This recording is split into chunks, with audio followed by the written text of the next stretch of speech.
I am here with Aude Debenest, recent graduate of the London Real Business Accelerator. Aude, tell us about yourself. Who are you? Hello, Brian. I'm a 31-year-old French lady.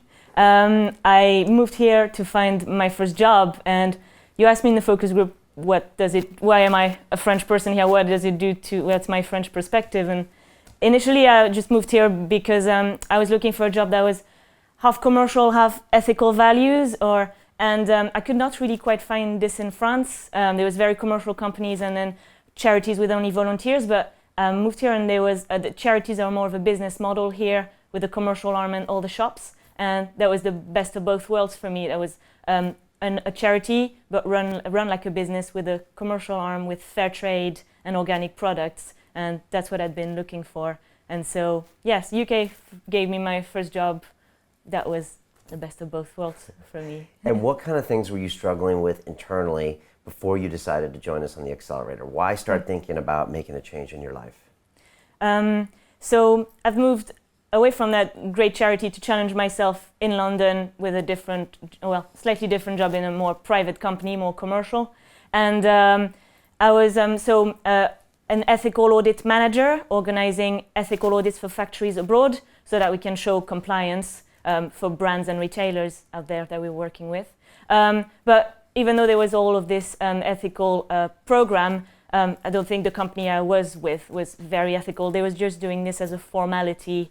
It was just a huge administrative burden for them. They would have preferred not even to have this task to do. They just wanted to get it done in whichever way and not having to care about workers' safety, working conditions, or the environment. And so, yes, I didn't really feel like I was the ethical manager, really empowered. And I felt that things could be done in a better way, simplifying the processes and trying to relieve a little bit that phenomenon called audit fatigue, where factories get over-audited. It's supposed to be a positive thing, ethical compliance, transparency, but when you have all these systems adding up, all these new databases to train people on that we don't have time for, all the systems are duplicated and it becomes unmanageable and it becomes a task that no one wants to do. So that was the friction that I noticed in the market. Okay. Did you have any fears personally before starting a course? Like, should yes. I do this? Should I not do this? What were you thinking, like, inside? Yeah, I feel like it was the first year where you marketed it even to people who did not have a business idea and who were not even sure they wanted to do that. But you reassured us you had tools to help us find that as well. So no, after being in the academy as well, I felt that I was really ready for it. I would suggest for people who are thinking of joining the Accelerator to get into academy first. They'll get used to vlogging, they'll get used to getting vulnerable and deeply thinking about themselves and building a routine and thinking what they want to bring to the world. And so I'd gone through the process of the new academy, and no, I felt quite ready when you reached out to me. Now, no, it's part of your business model. Of course, you've been watching what we've been doing, and I was mature for this. And why London Real? How did you find out about us in the first place? What were you attracted by? I think I was still quite in an economic and international trade state of mind at the time. I think it was a very economic economy subject. I was an Italian man who was working in Wall Street, but was no, it's like lots of people. I don't remember which one was my first. As you said, also that's part of the business model, isn't it? You sneak in, and no one really remembers how they got there. But I'm sad to say that's my case. I don't remember how I sneak in a good way because it's all been positive changes in my life. But I don't remember. Okay, and to actually decide to go ahead with the Business Accelerator, was that a difficult decision, or did you just feel like you could really trust us and trust the process? No, I felt like I did describe myself as a trusting person. I knew you had a method, and I knew we would encounter resistance just at the stages that as planned. Yes, of course, the money is scary. It's a scary amount. I think it's the most expensive thing I ever bought in my life. But I think I had just enough on my savings accounts and everything I gathered together. No, it went quite quickly. I think I registered towards the end. You were about to close and took the big leap in one afternoon and had to do it all in a few hours. What were those first 2 or 3 weeks like? Do you remember? What was it like? What were you feeling? What was it like to interact with the community? The first few weeks, they're okay because you're working a bit in your bubble on your product, but after that you had to start to launch it publicly and reach out to people outside, so it's hard. But the first weeks are quite satisfying. You're thinking about your product, your niche, you'll build your own videos for yourself and for the group. But then after that, it becomes things become serious because you have to start reaching out to people in your network, people who are not expecting this from you, or KPIs in the industry. So yes, it all builds up to maybe week 3 or 4 it starts becoming stressful. What did you enjoy most, and then what did you find the most challenging?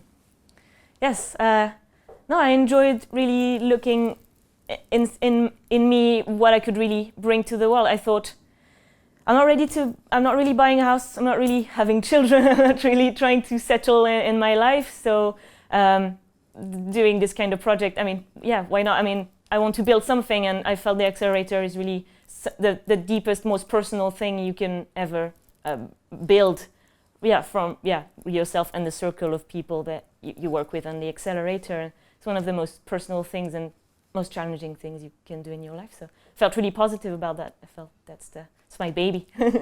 And what was difficult about the course? What was the hardest thing for you? Yes. I think what's hard is to see your face on camera when you vlog. I mean, you get tired with the sound of your own voice because you have to film yourself so much and you have to repeat this pitch so many times and talk about yourself, talk about your project, talk about it to so many different people in so many different formats. And maybe it's like artists when they make that beautiful song, I mean, and then they have to record it on studio and they have to play it 150 times and then they have to play it on tour. And it's sad to think they might get tired of it at the end, but hopefully if you really believe in it and really love what you do, you will not get tired with your own message. But yes, you have to know that you'll be doing some repetitive tasks to perfect them. What's the class like? What were some of the people that you really connected with, and what did you get from them? Yes, a lot of warmth and support, even from sometimes the people who have felt like me sometimes were struggling the most, or people who seem to be struggling the most, or at least saying it out loud, because lots of us were struggling without saying it. We were just working with, but everyone was being very positive outside, so to keep that positive vibe.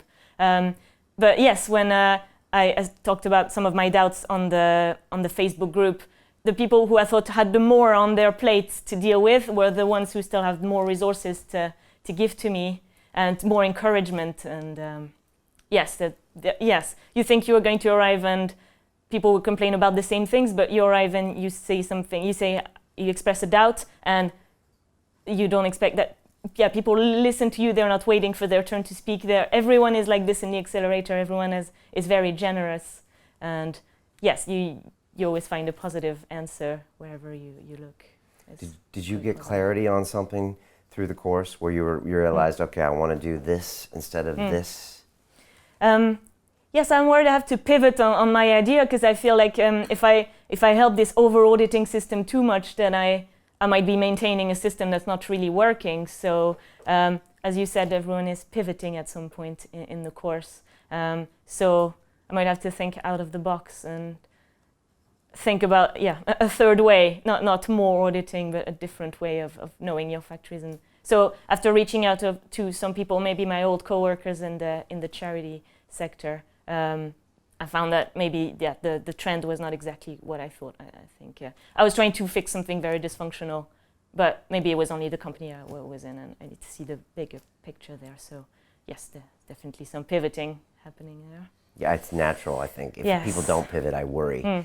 And Yeah. usually you have to do things to pivot. Like you have to make a few, things, and they don't work out, and then you realize. When you do your market research, then you realize, someone has already done that. I was finding a way with spreadsheets to find this, to simplify the over-auditing, and then realized there was lots of softwares to do this. So I'm not sure I could compete with the software. Maybe I can, or I could do it differently. But yeah, that's part of it. The market research, then suddenly you realize you're not alone in this, and you may not be the first one to have thought about it. And so you need to do it better or differently, but there's a lot of competition. What are some of the tools you're going to take away from the accelerator you're going to use next year? Is it this idea of doing market research? Is it the idea of just trying a bunch of things so you can pivot? What are you going to take away?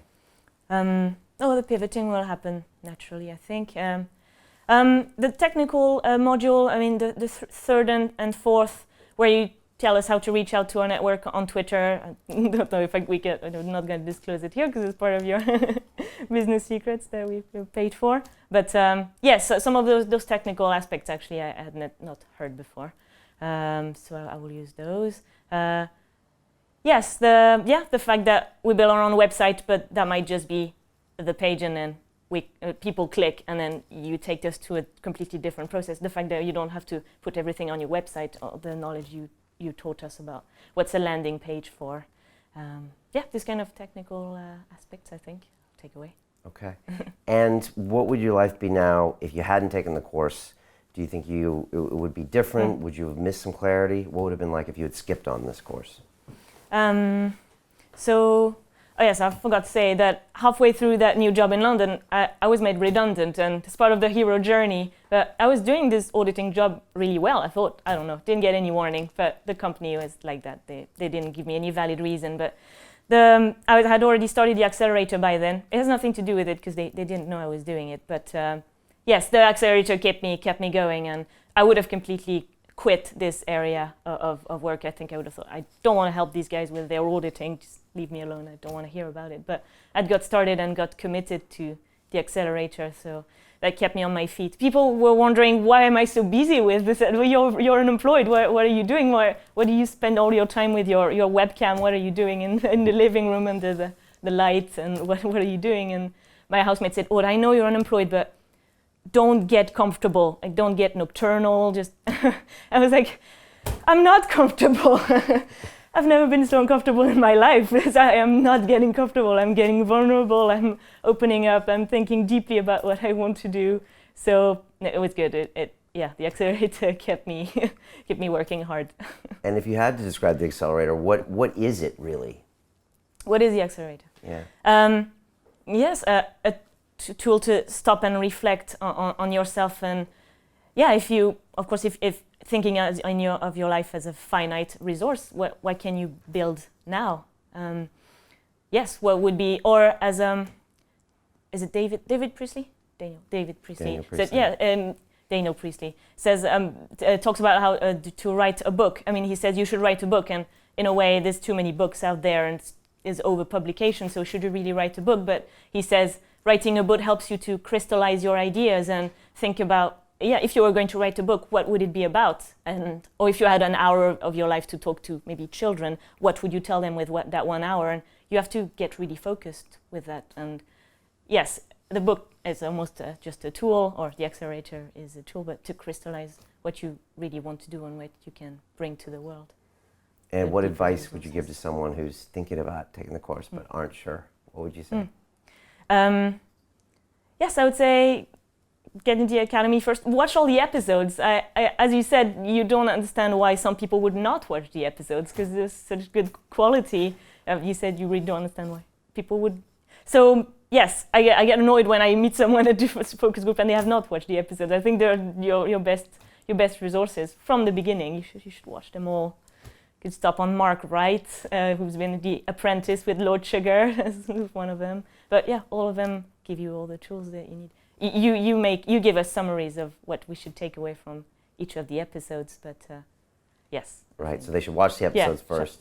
And if they're not sure, they're like, I don't know if I should go on the accelerator. What would you tell them? That you've got it all planned for us. You've got the modules. It's progressive, and you've already.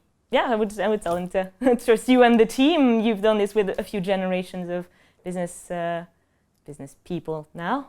No, there's a good method. Yes, I'm just to trust the process. Good. Aude, wishing you all the best next year, and put this stuff into practice, and stay in touch with the team and the group, and let us know how we can help. Yes. All right? Yes, can we continue to reach out to you? Yes, definitely. Okay, Thank you for being on the accelerator. Thank you. All right.